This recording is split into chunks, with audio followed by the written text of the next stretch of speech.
सूरह राद। बिस्मिल्लाहिर्रहमानिर्रहीम। अलिफ लाम मीम रा, जिनके मायने अल्लाह ताला ही जानते हैं।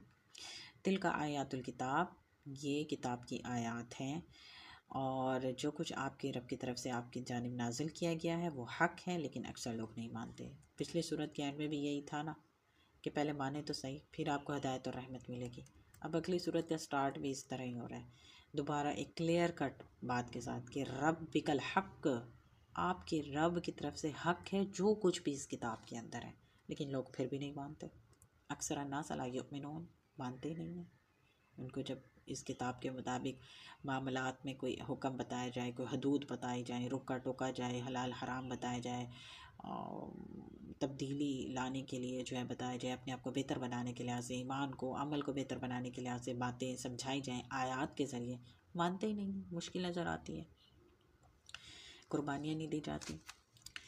अल्लाह तो वो है जिसने आसमान को बुलंद उठाया बग़ैर सतूनों के, और जिसे तुम देख रहे हो, फिर वो अपने अर्श पर जो है जलवा अफरोज़ हुआ और सूरज और चाँद का निज़ाम जो है वो बनाया, हर एक अपनी मुकर्रर मियाद तक जो है वो चल रहा है। वही सारी कायनात के पूरे निज़ाम की तदबीर फरमाता है और सब निशानियों को तफसीलन वाज़ेह फरमाता है ताकि तुम अपने रब के रूबरू हाजिर होने का यकीन कर लो। और वही है जिसने गुलाई के बावजूद ज़मीन को फैलाया और इसमें पहाड़ और दरिया बनाए, और हर किस्म के फलों में भी इसने दो दो जिन्सों के जोड़े बनाए। वही रात से दिन को ढांक लेता है, बेशक इसमें तफक्कुर करने वालों के लिए बहुत सी निशानियां हैं। और ज़मीन में मुख्तलिफ़ किस्म के कतात हैं जो एक दूसरे के करीब हैं, और अंगूरों के बागात हैं और खेतियाँ और खजूर के दरख्त, झुंडवार और बग़ैर झुंड के। इन सबको एक ही पानी से सैराब किया जाता है, और इसके बावजूद हम जायके में बाज़ को बाज़ पर फजीलत बख्शते हैं। बेशक इसमें अक्लमंदों के लिए निशानियाँ हैं। कितनी अल्लाह ताला ने नेमतें पैदा की ना इंसान के लिए, तरह तरह की नेमतें हैं, ज़मीन की, आसमान की, और जो भी उनके बीच में है। और इसके अलावा अल्लाह ताला फरमा रहे, एक ही पानी होती है, एक ही ज़मीन होती है, उसमें से तरह तरह के जो है फल फ्रूट सब्ज़ियाँ, जायके भी अलग, शक्लें भी अलग, तो कलर भी अलग, तो कितनी वैरायटी जो है अल्लाह ताला पैदा करते हैं। इसी तरह कुरान, अल्लाह ताला की आयात, अहकामात, वही की बातें, चीज़ें भी एक ही हैं, लेकिन इंसान तरह तरह के, उनके दिलों की हालतें तरह तरह की हैं, और उनके फिर अमाल भी जो है वो वैसे ही होते हैं। चीज़ तो एक ही है, बात तो एक ही है। अगर आप कुफार के इनकार पर ताजुब करें तो उनका ये कहना अजीब तरह कि क्या जब हम मर कर खाक हो जाएंगे तो क्या हम दोबारा से पैदा किए जाएंगे। यही वो लोग हैं जिन्होंने अपने रब का इनकार किया, और इन्हीं लोगों के गर्दनों में तौक पड़े हुए हैं, और यही लोग अहले जहन्नम हैं, वो इसमें हमेशा रहने वाले हैं। और ये लोग रहमत से पहले आपसे अजाब तलब करने में जल्दी करते हैं, हालांकि इनसे पहले कई अजाब गुजर चुके हैं। ए हबीब, बेशक आपका रब लोगों के लिए इनके जुल्म के बावजूद बख्शने वाला है। यकीनन आपका रब सख्त अजाब देने वाला भी है। यानी शिरक कर रहे हैं, लोगों पर जो है जुल्म व ज़्यादती कर रहे हैं, लेकिन अल्लाह ताला फ़ौरन नहीं पकड़ रहे। क्यों? क्योंकि अल्लाह ताला बहुत माफ़ करने वाले हैं, लेकिन जब सज़ा देने पर आए तो फिर सज़ा भी बड़ी देते हैं। और काफ़ी लोग कहते हैं इस रसूल पर इनके रब की तरफ से कोई निशानी क्यों नहीं उतारी गई। ए रसूल मुकर्रम, आप तो फ़कत नाफरमानों को अंजाम बद से डराने वाले हैं और दुनिया की हर कौम के लिए हदायत पहुंचाने वाले हैं। यानी आपके हाथ में कोई अजाब नहीं, निशानी और मौज़े देने के लिए नहीं आया। आप किस लिए आए हैं? इन लोगों को भी, और वलिकुल्ली कौमिन हाद, पूरी दुनिया के लिए जहाँ जहाँ तक बात पहुँचे, आप जो हो अल्लाह के पैगाम डरावे देने के लिए आए हो। अल्लाह जानता है जो कुछ हर मादा अपने पेट में उठाती है, और रहम जिस कदर सुकड़ते हैं और जिस कदर बढ़ती हैं, हर चीज़ अल्लाह के यहाँ मुकर्रर हद के साथ है। यहाँ पर प्रेगनेंसी की बात हो रही है कि अल्लाह ताला जानते हैं बच्चे की साख्त, शक्ल सूरत, उसकी उम्र, उसका रिस्क, ये सारी चीज़ें। जिन्स जो है वो तो चले अब अल्ट्रासाउंड के ज़रिए कुछ ना कुछ पता चल जाता है, कंडीशन पता चल जाती है, लेकिन उसके बियॉन्ड बहुत सारी ऐसी चीज़ें हैं जिसके बारे में आ रहा है कि वो गैब से रिलेटेड हैं, और वो इल्म सिर्फ अल्लाह ताला जानते हैं। और डॉक्टर तो एक अंदाज़ा ही बता देते हैं ना कि बचेगा या नहीं बचेगा, और हाइट वगैरह, ठीक है, मूवमेंट वगैरह, लेकिन इसके बियॉन्ड बहुत सारी ऐसी चीज़ें हैं जो गैब के इल्म से ताल्लुक़ रखती हैं। तो अल्लाह ताला फरमा रहे हैं वो अल्लाह ही जानते हैं जिस कदर रहम सुकड़ते हैं, जिस कदर बढ़ते हैं। पूरे 9 महीने कर पाएंगे, या पहले पैदा हो जाएंगे, या पैदा होने से पहले डेथ हो जाएगी, या पैदा होने के बाद हो जाएगी। तो फिर आगे है, और वो हर नहा और आया को भी, और वो छुपे हुए ज़ाहिर को सबको जानता है। फिर है कि आलमुल गैब व शहादतिल कबीरुल मुतआल, और वो हर ज़ाहिर और बातिन को जानता है, बहुत बुलंद है, बरतर है। तुम में से जो शख्स आहिस्ता बात करे और जो बुलंद आवाज़ से करे, जो रात की तारीख में छुपा हो और जो दिन की रोशनी में चलता फिरता हो, सब उसके लिए बराबर है। यानी अल्लाह ताला से कुछ नहीं छुपा, आवाज़ आहिस्ता आवाज़ में करो, चिल्ला के करो, दिल में करो, सब कुछ अल्लाह ताला जानते हैं। हर इंसान के लिए ये के बाद देखरे आने वाले फरिश्ते हैं जो इसके आगे और इसके पीछे अल्लाह के हुक्म से इसकी निगरानी करते हैं। बेशक अल्लाह किसी कौम की हालत को नहीं बदलता यहाँ तक कि वो अपनी हालत खुद ना बदलें, और जब अल्लाह किसी कौम के साथ इसकी बदअमालियों की वजह से अजाब का इरादा फरमा लेता है तो इसे कोई टाल भी नहीं सकता, और ना ही इनके लिए अल्लाह के मुकाबले में कोई मददगार होता है। 3 बातें इस आयत में। पहली, हिफाजत के फ़रिश्तों की बात हो रही है कि अल्लाह ताला ने हर इंसान पर जो है ना फ़रिश्तों की ड्यूटी लगाई हुई है। उसमें एक तो वो है जो हमारे देखे नामा माल लिखते रहते हैं दाएं बाएं। फिर इसके अलावा हर इंसान के साथ उसका एक करीन होता है, और इसके अलावा हमारा ये जो जिस्म है ना, इसकी भी हिफाजत के लिए होते हैं, आँख के लिए, हमारे पूरे वजूद के लिए। हदीस में पता चलता है कि इसी वजह से जो है हम ना हम बार बार या फ़ौरन से हम ज़ख्मी नहीं होते। क्यों? हमारे साथ अल्लाह ने फ़रिश्ते मुकर्रर किए हुए होते हैं, हादसात से हम बच जाते हैं। फिर सेकंड चीज़ क्या है कि अल्लाह किसी कौम की हालत को नहीं बदलता जब तक वो खुद ना बदलना चाहे। भाई अल्लाह ने अक्ल दे दी, इख्तियार दे दिया, आज़ादी दे दी, सोचने समझने की सलाहियत दे दी, हक़ और सच जो है, गलत सही सब कुछ जो है वाज़िया करके रख दिया। तो अब कि ये सारी चीज़ें जो हैं अच्छाई से रिलेटेड, खैर से रिलेटेड, किसी इंसान को या हर इंसान को पकड़ पकड़ के तो उसके अंदर नहीं डाली जाएगी ना। सुधर जाओ, बदल जाओ, ठीक हो जाओ, जब तक इंसान खुद की नीयत नहीं होगी, खुद का इरादा नहीं होगा और कोई खुद स्टेप नहीं लेगा। ठीक है, तो इसलिए अल्लाह ताला फरमा रहे हैं कि अल्लाह भी फिर नहीं बदलते। जब इंसान अल्लाह की खातिर जो है बदलना चाहे, सुधरना चाहे, ठीक होना चाहे, तो फिर अल्लाह भी आसानियाँ फरमाते हैं। और आगे है एंड में कि फिर जो नहीं बदलता, नहीं सोचता समझता, बार बार उसे मौके भी दिए जाते हैं, खूब ढील भी मिल जाती है, तो फिर जब अल्लाह इरादा कर लें कि अब इसने बर्बाद होना है, इस पे अजाब आना है, तो फिर वो आके ही रहता है, फिर किसी की मदद नहीं होती, काम आती।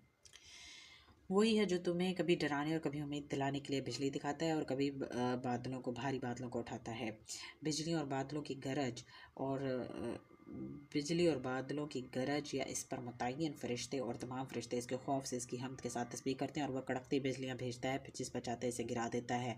और कुफ़ार कुदरत की निशानियों के बावजूद अल्लाह के बारे में झगड़ा करते हैं, और वह सख्त तदबीर और गिरफ्त वाला है।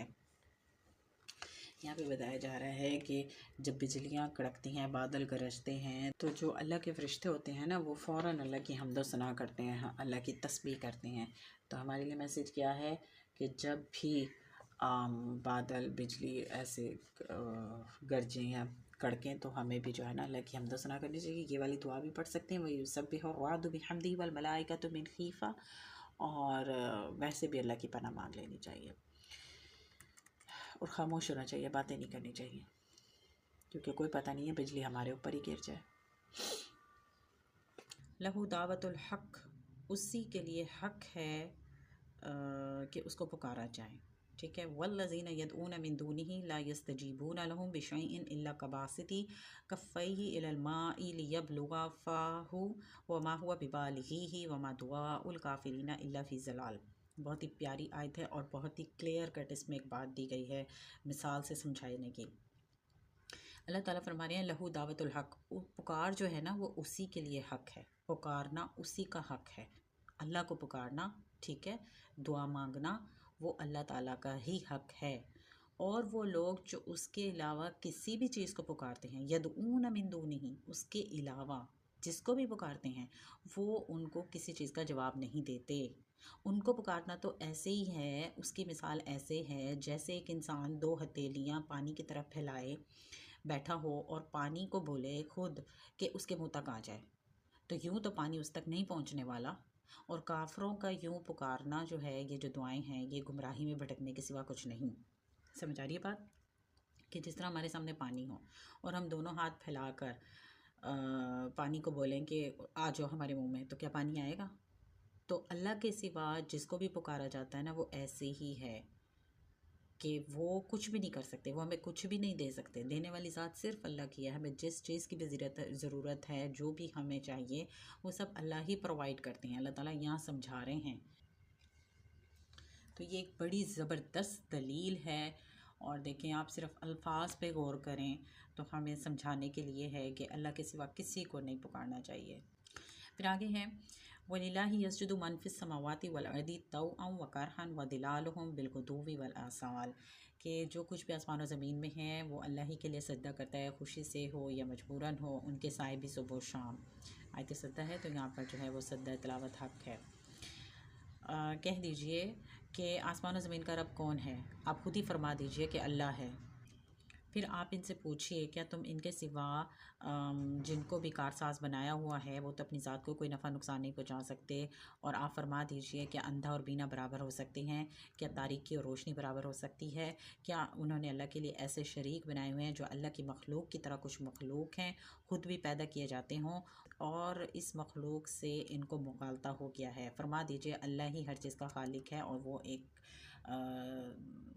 एक है और सब पर गालिब है। अच्छा, आगे भी एक ज़बरदस्त मिसाल से ना अल्लाह ताला तौहीद के जो है हकीकत को, अहमियत को वाज़िया कर रहे हैं। अल्लाह ताला फरमा रहे हैं, कुल मर रब समवाति व ज़मीन और आसमान का रब कौन है, यानी किसने इनको पैदा किया, कौन इनका मालिक खालिक है। तो जवाब दें ना कि अल्लाह, कुलिल्लाहु, वो भी कहेंगे अल्लाह। फिर पूछिए इनसे कि आप इनसे पूछिए कि तुम उसके सिवा जिनको भी अपना कारसाज बनाया हुआ है वो तो अपनी ज़ात को कोई नफ़ा नुकसान पहुंचा नहीं सकते। और इनसे पूछिए, कुल हल यस्तविल आमा वल बसीर, कि अंधा और बीना बराबर हो सकते हैं। अम हल तस्तविर ज़ुलुमातु वन नूर, क्या रोशनी और तारीकी बराबर हो सकते हैं। तो जिन्होंने अल्लाह की मखलूक की तरह कुछ मखलूक को जो ख़ुद पैदा की गई है उसको शरीक बना लिया है अल्लाह का, फ़तशाबहल खल्क़ु अलैहिम, इस मखलूक से इनको मुगालता हो गया है। फरमा दीजिए अल्लाह ही हर चीज़ का खालिक है और वो एक है और सब पर गालिब है।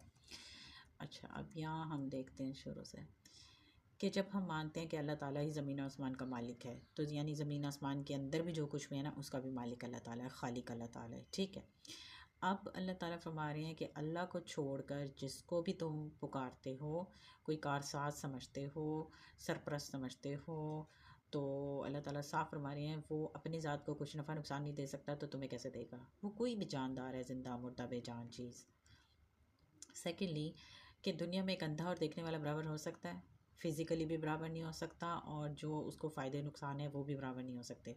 तो बिल्कुल इसी तरह एक वो शख्स है जो हक़ पर है और एक हक़ से दूर है, एक नेक है एक बद है, एक अल्लाह के रास्ते पे चल रहा है, अल्लाह के बताए तरीक़ों को फॉलो कर रहा है, तौहीद परस्त है, और एक तरफ मुशरिक है, गुनहगार है, नाफरमान है, अल्लाह को छोड़कर जिसने दूसरे रास्ते पकड़े हुए हैं, एक तरफ वो है।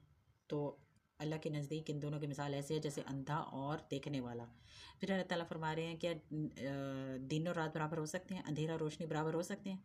इसी तरह जाहिल और आलिम बराबर नहीं हो सकते, तौहीद और मुशरिक जो है वो बराबर, तौहीद परस्त और मुशरिक जो है वो बराबर नहीं हो सकता। क्यों बात नहीं समझ आती। और फिर अल्लाह ताला फरमा रहे हैं, जिसको भी मुझे छोड़कर तुम कुछ मानते हो, कुछ समझते हो, वो भी तो मखलूक ही है ना, उसको भी तो पैदा किया गया है, बनाया गया है, चाहे इंसान हो ज़िंदा मुर्दा पैदा किए हुए हैं ना, चाहे बुत हो या दूसरी मखलूक़ात हो, वो भी बनाए गए हैं ना, खुद से तो पैदा नहीं हुए ना। तो इसलिए अल्लाह ताला फरमा रहे हैं, इन तमाम मखलूक के सिलसिले में ना तुम्हें मुगालता हो गया कि ये भी कोई खुदाई में शरीक हैं और ये भी कोई कुदरत और सलाहियत रखते हैं। अल्लाह ही सबका खालिक है, वो एक अकेला है और वो सब पर गालिब है। उसने आसमान की जानिब से पानी उतारा तो वादी अपनी अपनी गुंजाइश के मुताबिक बह निकली। फिर सैलाब की रवां ने उभरा हुआ झाग उठा लिया, और जिन चीज़ों को आग में तपाते हैं जेवर या दूसरा सामान बनाने के लिए, इस पर भी वैसे ही झाग उठता है। इस तरह अल्लाह हक़ और बातिल की मिसालें बयान करता है। सो झाग तो पानी वाला हो या आग वाला, सब बेकार होकर रह जाता है, और अलबत्ता जो कुछ लोगों के लिए नफ़ा बख्श होता है वो ज़मीन में बाकी रहता है। इस तरह मिसालें बयान फरमाता है अल्लाह ताला। दो मिसालें यहाँ पर, एक तो सैलाब आने की, जब सैलाब आता है सब कुछ बहा के ले जाता है और पीछे क्या छोड़ जाता है, झाड़ झंकार और कचरा, ऐसी चीज़ें छोड़ जाता है ना। और इसी तरह ये जो झाग वाली बात हुई है तो ये है कि जब सोना चांदी तांबे को आग में तपाया जाता है खालिस करने के लिए, तो जो मैल कुचैल होता है ना वो सब धुलधुला जाता है और बाद में जो है रह जाता है, खालिस चीज़ सामने आ जाती है। तो हक़ की और बातिल की इसमें हमें ये समझाया जा रहा है कि बंदा मोमिन पर भी आजमाइशें आती हैं, तकलीफ़ें आती हैं, उसको खालिस करने के लिए, उसको निखारने के लिए, उसको मजबूत करने के लिए, और फिर सब जो बेकार सी चीज़ें होती हैं वो निकल जाती हैं और ईमान भी खालिस हो जाता है, अमल भी अच्छा हो जाता है। तो इस तरह से हमारे अंदर से खैर निकलती है। इसलिए किसी मुश्किल को, तकलीफ़ को बुरा नहीं कहना चाहिए। कोई भी तकलीफ़ या आजमाइश हम पर आती है, हमें बुलंदी देने के लिए आती है और हमारी इस्लाह करने के लिए आती है। तकलीफ़ से जो है ना, आजमाइशों से हमारी गलतियों की इस्लाह होती है और अल्लाह के करीब करने के लिए हमें ये चीज़ें आती हैं। ठीक है, तो यहाँ पर इन मिसालों से समझाना मकसूद ये है कि जो इंसान खालिस बनना चाहता हो तो उसको जो है ईमान मज़बूत करना ज़रूरी है और इस ईमान की मज़बूती के लिए आजमाइशों की, मुसीबतों की भट्टी से गुज़रना जो है ज़रूरी है। और फिर जो भी उसके ऊपर मैल कुचैल जमा होगा वो निकल जाएगा और दुनिया भी वैल्यूएबल हो जाएगी और आखिरत में भी जो है ना उसकी वैल्यू होगी। ऐसे लोगों के लिए जिन्होंने अपने रब का हुक्म कबूल कर लिया भलाई है, और जिन्होंने इसका हुक्म कबूल नहीं किया, अगर इनके पास वो सब कुछ जो भी ज़मीन में और इसके साथ उतना और भी हो, सो वो इस अजाब से निजात के लिए फ़िदिया दे डालें, तब भी इन लोगों का हिसाब बराबर ना होगा और इनका ठिकाना दोज़ख है और वो निहायत बुरा ठिकाना है। भला वो शख्स जो ये जानता है कि जो कुछ आपकी तरफ आपके रब की जनब से नाजिल किया गया है हक़ है, उस शख्स की तरह हो सकता है जो अंधा है।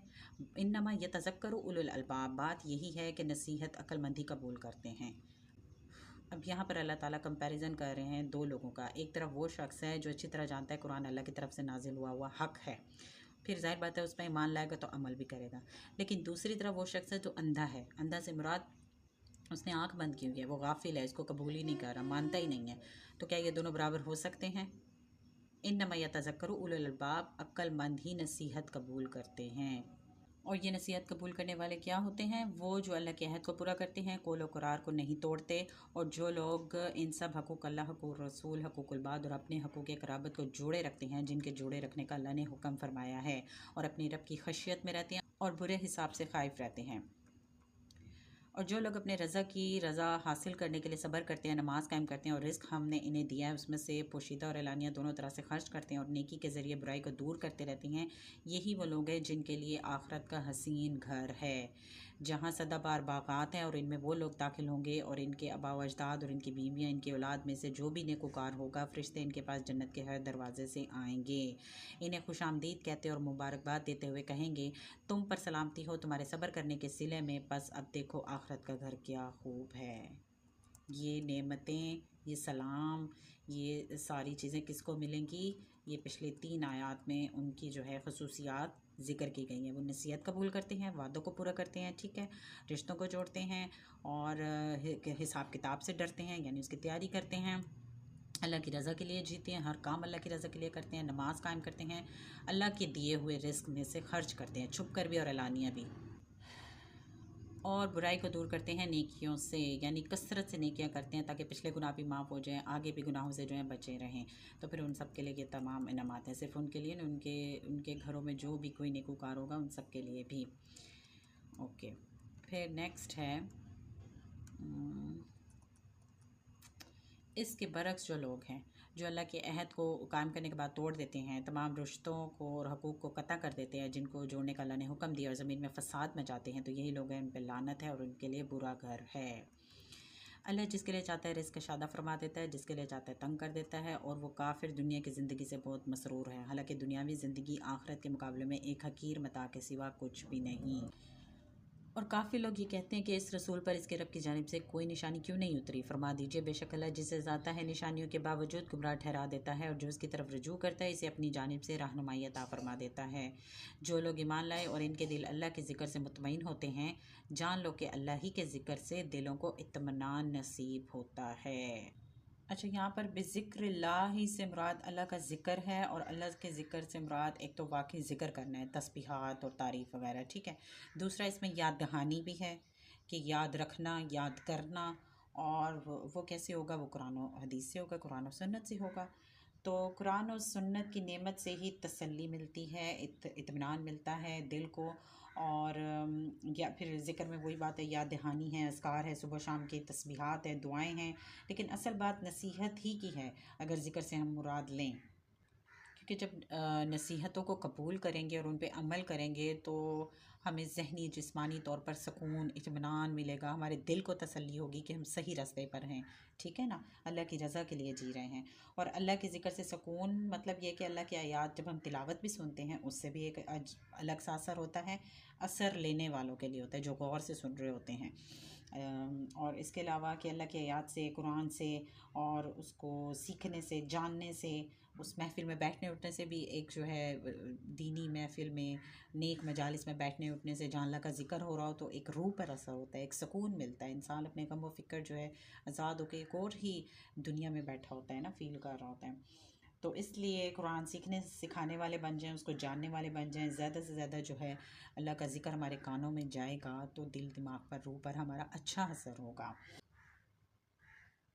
अच्छा, फिर इसके बाद है कि जो लोग ईमान लाए नेक अमल करते हैं इनके लिए आखिरत में ऐश व मसरत है और उम्दा ठिकाना है। ए हबीब, इसी तरह हमने आपको ऐसी उम्मत में रसूल बनाकर भेजा जिससे पहले हकीकत में सारी उम्मतें गुजर चुकी हैं। अब ये सब से आखिरी उम्मत है ताकि आप इन पर वो किताब पढ़ कर सुना दें जो हमने आपकी तरफ वही की है और वो रहमान का इनकार कर रहे हैं। आप फरमा दीजिए वो मेरा रब है, इसके सिवा कोई माबूद नहीं, इसी पर मैंने भरोसा किया और इसी की तरफ मेरा रुजू है।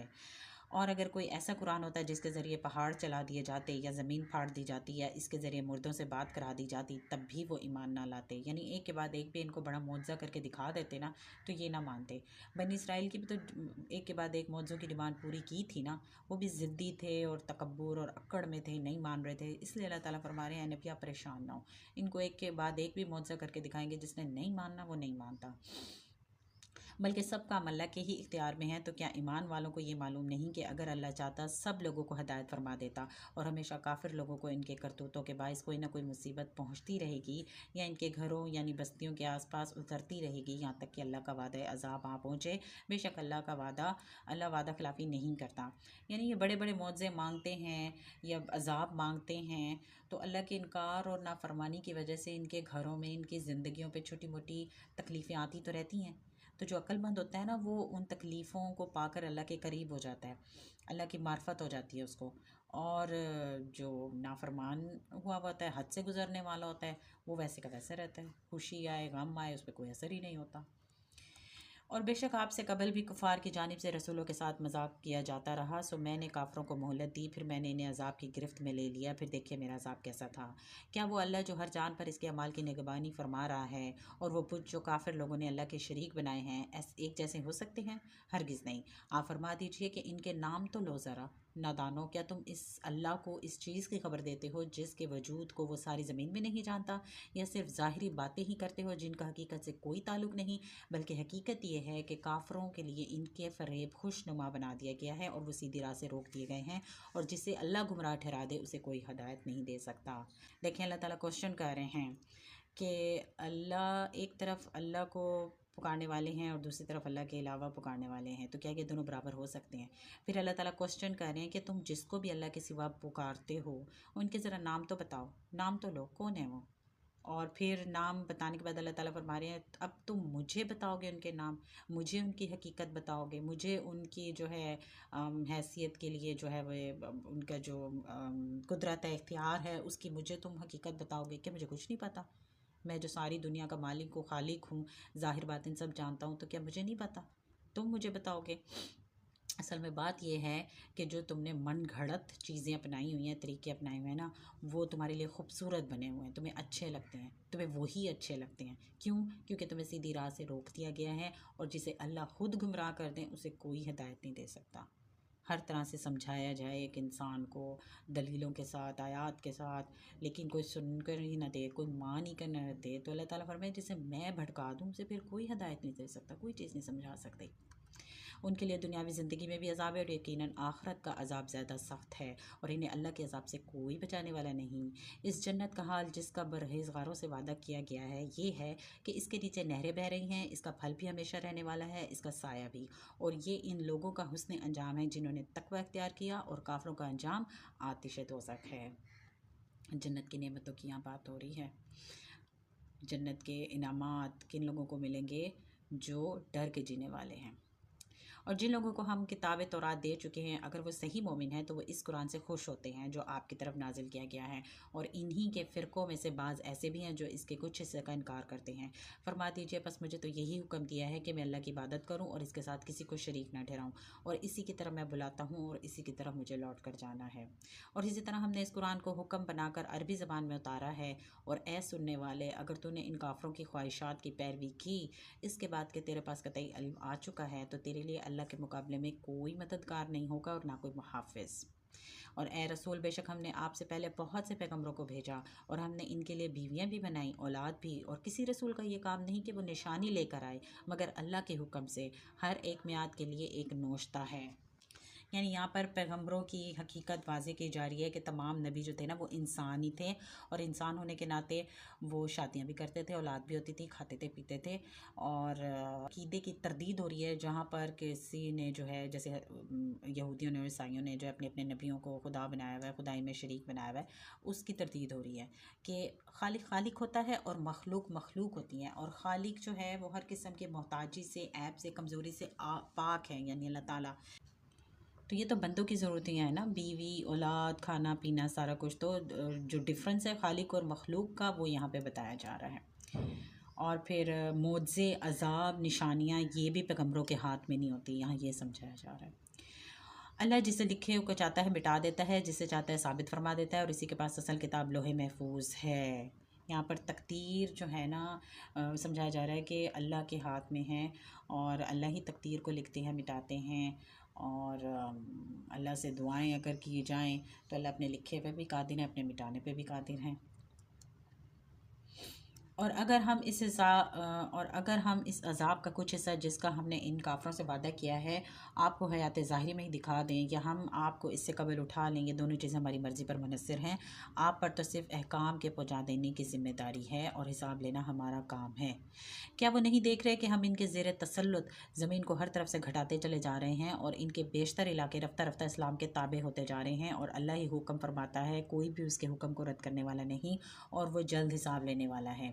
यानी कुफ़ार को कहा जा रहा है कि आपको नज़र नहीं आ रहा, अल्लाह की तौहीद फैल रही है, इस्लाम फैल रहा है। और बेशक उन लोगों ने भी मकर फ़रेब किया था जो इनसे पहले गुजर चुके। सो इन सब तदबीरों को तोड़ना भी अल्लाह के इख्तियार में है, वो खूब जानता है जो कुछ हर शख्स कमा रहा है। और कुफ़ार जल्दी जान लेंगे कि आखिरत का घर किसके लिए है। और काफिर लोग कहते हैं कि आप पैगंबर नहीं, फरमा दीजिए मेरी रिसालत पर मेरे और तुम्हारे दरमियान अल्लाह ताला गवाह काफ़ी है, और वो शख्स भी जिसके पास सही तौर पर आसमानी किताब का इल्म है। सूरह इब्राहीम